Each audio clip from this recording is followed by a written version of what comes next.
नमस्कार बच्चों, आप सभी का सक्सेस वाला के प्लेटफॉर्म पे स्वागत है। आज से क्लास 11th का आगाज हो गया और इसकी स्टार्टिंग हम लोग सिलेबस से करेंगे।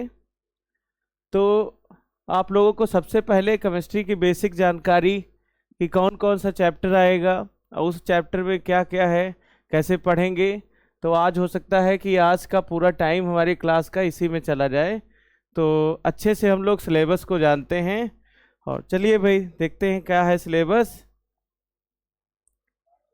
तो फर्स्ट चैप्टर जो हमारा है क्लास 11th का, उसमें देखेंगे some basic concept of chemistry. अब जब इस some basic concept of chemistry को देखेंगे तो इसमें ऐसा कोई चैप्टर नहीं है जो ना हो, सारे चैप्टर इसी में आपके इंक्लूड हो जाएंगे। जितने भी बेसिक कॉन्सेप्ट हैं वो सभी इसी में आ जाएंगे। आपको एक छोटा सा नाम, जहाँ से आटम और आटम कहाँ से आया, क्या हुआ, कैसे इसके हो, तो ये पूरी इंफॉर्मेशन आपको यहीं से मिलेगी। और फिर इस आटम से कैसे मॉलिक्यूल बना, मॉलिक्यूल से कैसे कंपाउंड बने, इनकी बेसिक इंफॉर्मेशन से लगाकर 0 to हायर लेवल तक आपका some basic concept of chemistry जो है वो पूरा कंप्लीट करा देगा। ऑल ओवर 11 to 12th तक की लास्ट तक केमिस्ट्री। और जिसका ये चैप्टर तैयार होता है उसको किसी भी चैप्टर में प्रॉब्लम नहीं होती है। और ये आपका टोटल 7 मार्क का आता है some basic of chemistry. Next जो है वो है स्ट्रक्चर ऑफ आटम। आटम की स्ट्रक्चर को देखेंगे, कैसा आटम का स्ट्रक्चर है, कौन सा मॉडल किसने दिया, डाल्टन लॉ किसने दिया, और इसी को देखेंगे एटॉमिक स्ट्रक्चर कैसे डिफाइन किया गया, कौन कौन से साइंटिस्ट आए, रदरफोर्ड ने क्या दिया। इन सारी चीज़ों को हम लोग स्ट्रक्चर ऑफ आटम में देखेंगे। क्लासिफिकेशन ऑफ एलिमेंट, एलिमेंट का क्लासिफिकेशन, थर्ड चैप्टर जो है वो है क्लासिफिकेशन ऑफ एलिमेंट। एलिमेंट का क्लासिफिकेशन अर्थात तत्वों का वर्गीकरण क्यों किया गया, इसकी ज़रूरत क्या पड़ी, इन सारी चीज़ों को हम लोग देखेंगे कि classification of element and periodicity of on property. कौन कौन से साइंटिस्ट आए जिन्होंने इसको क्लासिफाइड किया, कैसे किया, क्या क्या कोशिश की और उस कोशिश को करने में क्या क्या कठिनाई हुई। इंटरेस्टिंग तरीके से हम लोग इसको जानेंगे बेसिक से। तो तभी कहा है कि तू हंस, तू मुस्कुरा, तू रोना कम कर दे, तू जिंदा है तो जिंदगी की नाक में दम कर दे। इस तरीके से पढ़ना है। नेक्स्ट है chemical bonding and molecular structure. अब इस चैप्टर का बहुत बड़ा रोल है हमारे केमिस्ट्री में, chemical bonding and structure, molecular structure.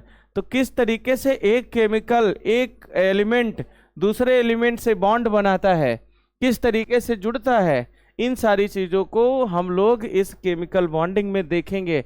कैसे मॉलिक्यूल बना, कैसे उस मॉलिक्यूल का स्ट्रक्चर बना, क्या उसका शेप है। जैसे आप लोग पढ़ते होंगे किसी स्ट्रक्चर का शेप है स्क्वायर प्लेनर बताया गया, ठीक, किसी का शेप बताया गया ऑक्टाहेड्रल है, किसी का बताया गया ट्राइग्लोनल पिरामिडल, बाई पिरामिडल है। इस तरीके से स्ट्रक्चर्स को डिफाइन किया जाता है। इन सारे स्ट्रक्चर को बाई हाइब्रिडाइजेशन, हाइब्रिडाइजेशन क्या है, कितने टाइप का हाइब्रिडाइजेशन होता है, आप लोगों को एक एक पॉइंट को पढ़ाएंगे।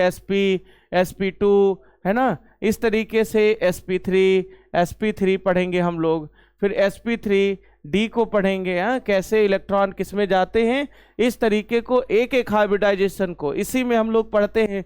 Molecular hybridization, molecular orbital theory को, MOT को, इसमें पढ़ेंगे। वैलेंस बॉन्ड थ्योरी को इसी में पढ़ेंगे हम लोग। वेस्पर थ्योरी को तो सबसे पहले हम लोग पढ़ते क्या हैं, इसमें पढ़ेंगे वेस्पर थ्योरी। और VSEPR theory valence shell electron repulsion theory. तो इसको जब पढ़ेंगे हम लोग तो क्या है, valence shell electron pair repulsion theory, VSEPR theory, किस तरीके से इलेक्ट्रॉन बैलेंस करते हैं, किस तरीके से किसी एलिमेंट से जुड़ते हैं, किस तरीके से एलिमेंट से जुड़ करके उस चीज़ को कैसे बैलेंस करते हैं। इन सारी चीज़ों को हम लोग इसमें जानेंगे वेस्पर थ्योरी में। फिर इसके बाद में वेस्पर थ्योरी के बाद में आता है वैलेंस सेल इलेक्ट्रॉन थ्योरी। उसमें हम लोग पढ़ेंगे क्या, उसमें पढ़ेंगे हम लोग वैलेंस सेल इलेक्ट्रॉन थ्योरी में। आगे जैसे जैसे पढ़ते चले जाएंगे तो उसके भी टाइप पढ़ेंगे। टाइप पढ़ने के बाद में हमको एक बेसिक इंफॉर्मेशन मिलेगी कि चैप्टर किस तरीके से ये केमिस्ट्री हमारे लाइफ से जुड़ी हुई है, किस तरीके से एक एक पॉइंट को, तो उस कॉन्सेप्ट को हम लोग सीखेंगे और केमिस्ट्री को आसान बनाएंगे। जो थर्ड चैप्टर, फोर्थ हमारा है, फिफ्थ है, इसके बाद में केमिकल थर्मोडायनेमिक, बहुत बड़ा रोल हमारे लाइफ में है। टेम्परेचर कैसा है, क्या इसका योगदान है, कैसे है, तो इन सारी चीज़ों को थर्मोडायनेमिक नाम से ही पता चलता है ना कि टेम्परेचर के बारे में। तो केमिकल में कौन से टेम्परेचर का कितना टेम्परेचर कहाँ पे ज़रूरत है, एक एक इक्वेशन को, एक एक डेरिवेशन को हम लोग डिफाइन करेंगे अच्छे से।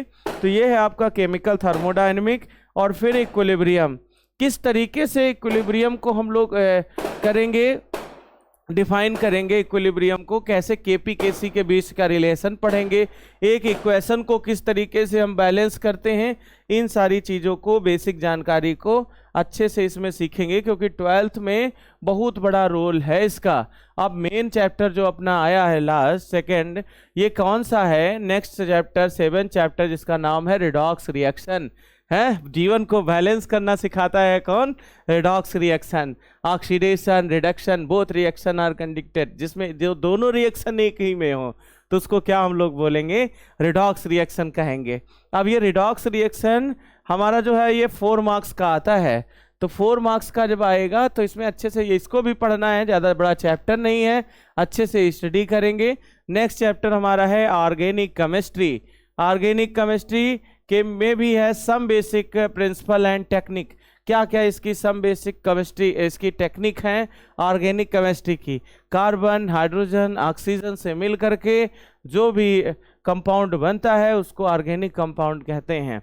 अब इन ऑर्गेनिक कंपाउंड में कुछ इनऑर्गेनिक भी यूज किए जाते हैं, कैसे इसको डिफाइन करना है, इन सारी चीज़ों को हम लोग जब चैप्टर को पढ़ेंगे, चैप्टर के अंदर घुसेंगे, तो घुस करके उस चैप्टर को अच्छे से जानेंगे। नेक्स्ट चैप्टर जो है हमारा हाइड्रोकार्बन, कार्बन और हाइड्रोजन ऑक्सीजन से बने हुए तत्वों को, एक एक तत्व को अच्छे से, एक एक कंपाउंड को एक अच्छे से पढ़ेंगे। जैसे आपको पढ़ाया जाएगा इसमें हाइड्रोकार्बन में हेलो एल्केन है, हेलो एरीन्स है, और हेलो एरीन्स IUPAC पढ़ाएंगे इसी का। हेलो एरीन्स पढ़ने के बाद में हम लोग इसी चैप्टर में नेक्स्ट जो करेंगे वो होगा हेलो एल्केन, हेलो एरीन्स और एल्कोहल्स, फिनॉल। इन सारी चीज़ों को जितना भी आपके 12th में है वो सारी इंफॉर्मेशन आपको 2 चैप्टर में पूरी 12th की ऑर्गेनिक केमिस्ट्री लगभग संक्षिप्त में दी है, शॉर्ट फॉर्म में दी है। और जो बच्चा इधर पढ़ लिया मेहनत करके 11th 12th चुटकियों में, उसके लिए आसान हो जाता है। तो आप पहले 11th पे फोकस करिए, और 11th को फोकस कर लिया ना तो 60% आपका IIT नीट जो है वो कंप्लीट, 60% IIT नीट, 40% आपको उधर चलना पड़ेगा IIT नीट के लिए 12th में। बाकी जितना है वो सब आपका 60% कवर करेगा क्लास 11th। तो जो बच्चा 11th में मेहनत कर लिया उसके लिए 12th तो आसान होता ही है, 12th आसान होता है, लेकिन 12th के साथ में आपका IIT के साथ में नीट, और जितने बच्चे आपके साथ में NDA की तैयारी करते हैं, NDA में भी अच्छी खासी केमिस्ट्री आती है, तो जिन बच्चों का इधर का तैयार है उनके लिए कोई भी एंट्रेंस एग्जाम हो या कोई भी कॉम्पिटिटिव एग्जाम हो, उसमें केमिस्ट्री का क्वेश्चन नहीं रुकेगा। तो अभी जब मेहनत कर ही रहे हो तो क्यों रुक जाओ, लगे रहो। 11th में आराम नहीं करना है, 11th को आराम नहीं, 11th को हराम कर देना है।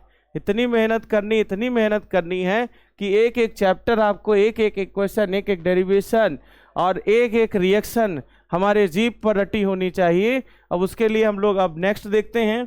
तो ये प्रैक्टिकल, आपका प्रैक्टिकल हो सकता है, अगर टाइम मिला, वक्त मिला, आप साथ देते चले गए, और साथ देने का मतलब ये है कि क्लास को थोड़ा सा इधर उधर करते चले गए, अपने दोस्तों में फैलाते चले गए, आप साथ देते चलिए, यहीं पे सब होगा। यहीं पे रख के आपको प्रैक्टिकल सिखाएंगे, एक एक केमिकल को किस तरीके से किया जाता है। ये सारी चीज़ें जो यहाँ होने में पॉसिबल है, जिसकी पॉसिबिलिटी यहाँ पाई जाती, वो दिखाएंगे। अगर नहीं होता है तो वीडियो में आपको दिखाएंगे किस तरीके से कौन सा प्रैक्टिकल होगा। नेक्स्ट देखिए, इसी में कहा गया वॉल्यूमेट्रिक एनालिसिस, किस तरीके से आप किसी कंपाउंड का वॉल्यूमेट्रिक एनालिसिस करते हैं कि किसमें कितने परसेंट नाइट्रोजन, कितने परसेंट कार्बन, कितने परसेंट ऑक्सीजन, कितने परसेंट इसमें कोई सा एलिमेंट मिला है, उसका वेट क्या है। तो जब हम लोग some basic concept of chemistry पहला चैप्टर पढ़ेंगे तो वहाँ पर मोलैरिटी, मोलैलिटी और ग्राम पर मास परसेंटेज, इन सारी चीज़ों को जब पढ़ लेंगे तो हमारे लिए कंसंट्रेशन टर्म जब पढ़ा होगा तो सब आसान हो जाएगा। तो फर्स्ट चैप्टर से ही अपनी लड़ाई स्टार्ट है। ये न सोचना कि 10th करके आए हैं और आराम से बैठ जाएं, आराम करने लगे, नहीं। 10th करके आए हैं तो अब बोझा बढ़ा है और उस बोझे को उठाने के लिए ताकत शरीर में आपको बनानी है, और उसके लिए हम आपको बस एक रास्ता बता सकते हैं कि क्या क्या खाओ जिससे आपके शरीर में ताकत आ जाए। ठीक, तो अब उस ताकत को बनाने के लिए हम जो जो आपको चीज़ें बताएंगे उनको आपको रेगुलर अपने डोज में लेना है। कैसे खाना है कि सुबह शाम, जैसे डॉक्टर बताता है ना कि सुबह इसे खाए, दोपहर में इतना खाओ, शाम को, तो उस तरीके से टाइम टेबल के अकॉर्डिंग स्टडी का प्लान बनाइए, अपनी जर्नी को स्टार्ट करिए। नेक्स्ट जो है ये प्रैक्टिकल, वो आपका है सॉल्ट एनालिसिस। किसे कैसे हम सॉल्ट को पहचानेंगे, कैसे एनालिसिस करेंगे कि किसी कंपाउंड में कितना सॉल्ट है, उसकी एनालिसिस। फिर नेक्स्ट जो हमारा प्रैक्टिकल रहेगा वो कॉन्टेक्ट बेस्ड एक्सपेरिमेंट। ठीक, जो जो कंटेंट होंगे उनके बेस पे कैसे एक्सपेरिमेंट को करेंगे वो हम आप लोगों को सिखाएंगे। प्रोजेक्ट वर्क थोड़ा सा हिंट देते चले जाएंगे, बाकी आप लोग जहाँ कहीं स्कूल वगैरह में पढ़ते होंगे, कॉलेजेस में, वहाँ प्रोजेक्ट कराया जाएगा। अब इसके बाद में क्लास रिकॉर्ड एंड वाइवा के बारे में, कैसे आपको खड़े होना है कि कोई टीचर आएगा, कोई एग्जामिनर आएगा, आपसे कैसे क्वेश्चंस करेगा, ये सब सारी चीज़ें ये आपको यहाँ पर मुफ्त में साथ ही साथ चैप्टर के साथ प्रैक्टिकल की प्रैक्टिस कराई जाएगी। जैसे फर्स्ट चैप्टर होगा जो उससे रिलेटेड प्रैक्टिकल होगा वो आपको बताया जाएगा, सेकेंड चैप्टर में जो आपका प्रैक्टिकल से रिलेटेड होगा वो बताया जाएगा, बाकी सेकेंड चैप्टर में कोई प्रैक्टिकल, और फिर थर्ड में तो कोई प्रैक्टिकल है ही नहीं। Classification of element and periodic table में कैसे किस तरीके से क्लासिफिकेशन किया उसको देखेंगे नेक्स्ट। अब यहाँ पर some basic concept of chemistry में हमको क्या पढ़ना है वो सारी चीज़ें आपको यहाँ पर लिखी हुई हैं। तो सबसे पहले general introduction, importance and scope of chemistry. Chemistry का क्या स्कोप है, क्या इम्पोर्टेंस है हमारे लाइफ में, इसको सबसे पहले जानना है। नेक्स्ट कहा नेचर ऑफ मैटर, कि मैटर का क्या नेचर है, कौन सा मैटर, उसकी प्रकृति कैसी है, इस चीज़ को जानेंगे हम लोग। फिर law of chemical combination, law of chemical combination. Next रहेगा Dalton atomic theory, concept of element का कॉन्सेप्ट। नेक्स्ट है आटम एंड मॉलिक्यूल्स, आटम को पढ़ेंगे, आटम से कैसे मॉलिक्यूल बना, इस चीज़ को। और जब आटम पढ़ेंगे तो हम लोग गॉड पार्टिकल्स तक चलेंगे, यहाँ तक कोई आपको लेके नहीं जाता है, सबसे स्मॉलेस्ट पार्टिकल जो होगा वो गॉड पार्टिकल होगा, वहाँ तक लेके चलेंगे, इतनी लंबी जर्नी आपको कराएंगे। फिर इसके बाद में जो नेक्स्ट होगा एटॉमिक एंड मॉलिक्यूलर मास, कैसे आप एटॉम का मास निकालेंगे, कैसे आप किसी मॉलिक्यूल का मास निकालेंगे, कैसे आप मोलर मास पता करेंगे, इन सारी चीज़ों को आपको इसी सम बेसिक कहा तो है कि इस चैप्टर में पूरी आपके केमिस्ट्री का निचोड़ है। जो बच्चा फर्स्ट चैप्टर पढ़ लिया, और 99% बच्चों का यही चैप्टर मिस होता है, क्लास में गए देर में पहुंचना है, 15 दिन बाद एडमिशन हुआ तब तक वहाँ सब खत्म। लेकिन ऐसा नहीं, आपको यहाँ पर ये क्लास 0 से मिलेगी। अच्छे से पढ़िए, मोल कॉन्सेप्ट, मोलर मास, और क्या है परसेंटेज ऑफ कंपोजिशन।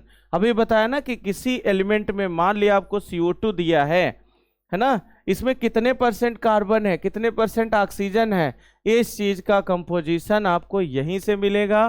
फिर इसके बाद में empirical formula, molecular formula, chemical reactions and stoichiometric calculation based stoichiometry.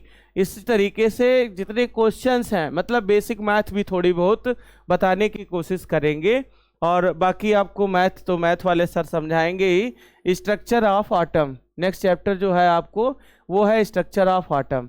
इस स्ट्रक्चर ऑफ आटम में डिस्कवरी ऑफ इलेक्ट्रॉन, इलेक्ट्रॉन की डिस्कवरी कैसे हुई, रदरफोर्ड, जे थॉमसन, पूरी स्टोरी यहाँ पर जिस तरीके से जो जो मॉडल आया उसको आपको यहीं पे बताया जाएगा। प्रोटॉन न्यूट्रॉन का फाइंड करना, कैसे प्रोटॉन निकालेंगे, कैसे न्यूट्रॉन फाइंड करेंगे, किस तरीके से इलेक्ट्रॉन को फाइंड करेंगे, यहीं पर होगा। Isotope atomic number, isotope and isobars, और थॉमसन मॉडल एंड उसकी लिमिटेशन। क्या क्या थॉमसन मॉडल की लिमिटेशन थी, क्या रीजन हुआ जिसके कारण ये हुआ। ठीक, तो Rutherford model and its limitation, Rutherford model उसकी लिमिटेशन क्या थी उस चीज को देखेंगे। Bohr's model and limitation, Bohr's की क्या क्या मॉडल था, उसकी क्या लिमिटेशन है। Concept of shell and substance of shell, subshell का कॉन्सेप्ट और सेल का ड्यूअल नेचर ऑफ मैटर, कोई भी मैटर हो या इंसान हो सबके दो नेचर होते हैं, उस चीज को भी हम लोग जानेंगे कि यहाँ पर ड्यूअल नेचर क्या है मैटर का एंड लाइट। कहा गया डी ब्रोगली रिलेशनशिप, इस चीज को जानेंगे। Heisenberg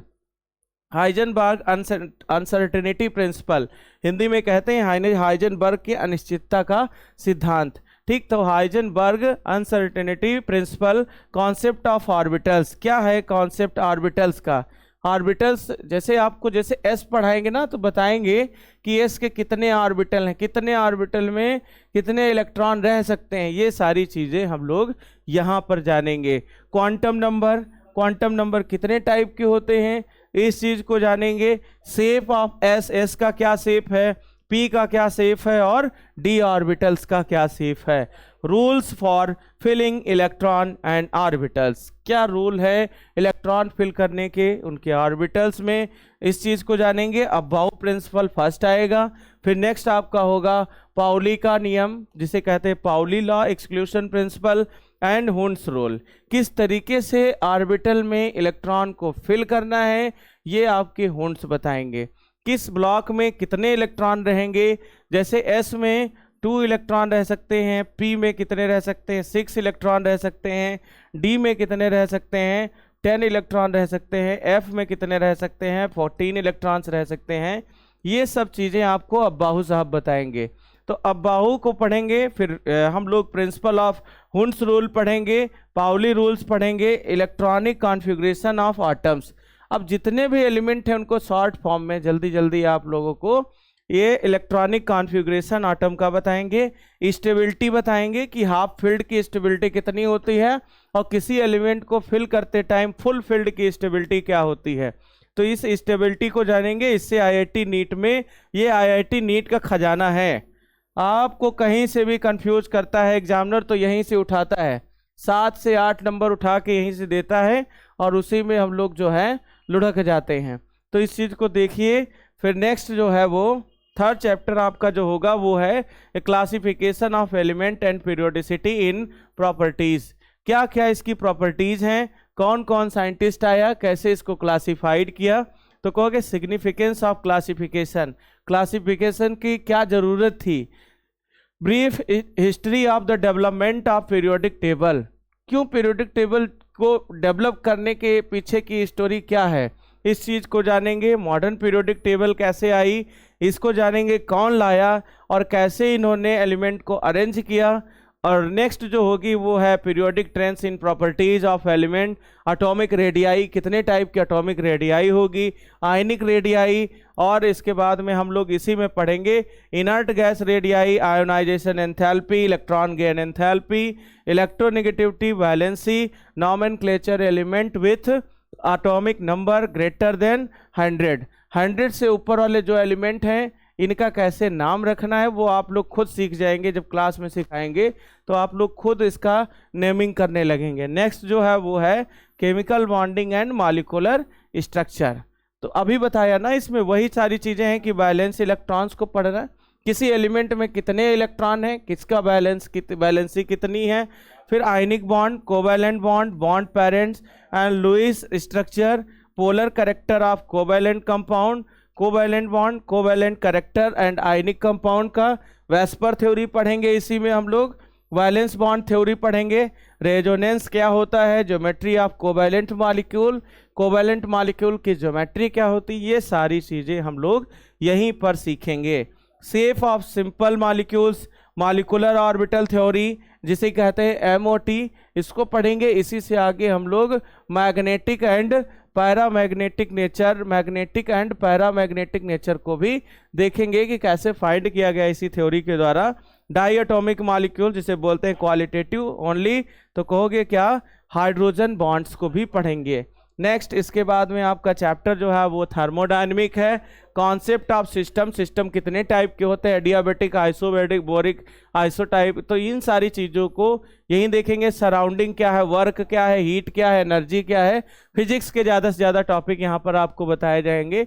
intensive property, state function, first law of thermodynamics, internal energy क्या होती है, internal enthalpy, heat capacity, specific heat, measurement of U and H and Hess law को भी जानेंगे, and constant heat summation, enthalpy of bond dissociation, bond dissociation को पढ़ेंगे। Bond टूटने पर, बॉन्ड जुड़ने पर क्या एनर्जी निकलती है, क्या एनर्जी यूज की जाती है, कंबशन, फॉर्मेशन ऑफ एटोमाइजेशन, फिर उसके बाद में आपका है जो वो सब्लिमेशन है, फेज ऑफ ट्रांजिशन है, फिर आयोनाइजेशन, सॉल्यूशन, डाइल्यूशन, ये सारे टॉपिक आपको थर्मोडायनेमिक में पढ़ने हैं। नेक्स्ट जो है वो आपका equilibrium.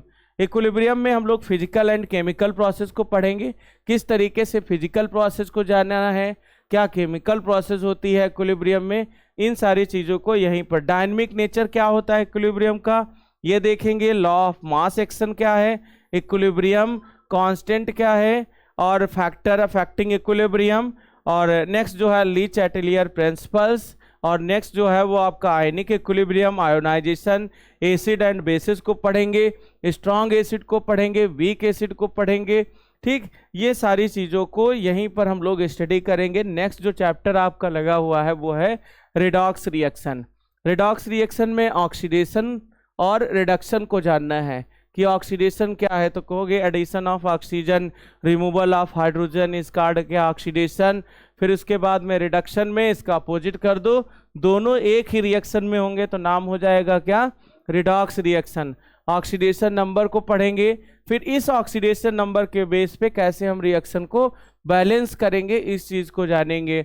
In term of loss and gain of electron change in oxidation number, application of redox reaction, chapter आपका यहीं पर खत्म हो जाएगा। रिडॉक्स रिएक्शन, ऑर्गेनिक केमिस्ट्री देखते हैं, प्रिंसिपल उसके, तो जितनी बेसिक ऑर्गेनिक केमिस्ट्री है वो सब आपके 11th में दी गई है, उसके IUPSC। नेक्स्ट कहा गया इसमें कि general introduction, method of purification, qualitative and quantitative analysis, classification, IUPSC को, इन सारी चीज़ों को हम लोग यहीं पर देखेंगे। नेक्स्ट जो चैप्टर है वो आपका यहीं पर होता है ख़त्म, ये हाइड्रोकार्बन्स। अब थैंक यू बच्चों, मुस्कुराते रहिए, साथ में पढ़ते रहिए, और जो हम कहते हैं वो आप काम करते रहिए, इशारे को समझ जाइए।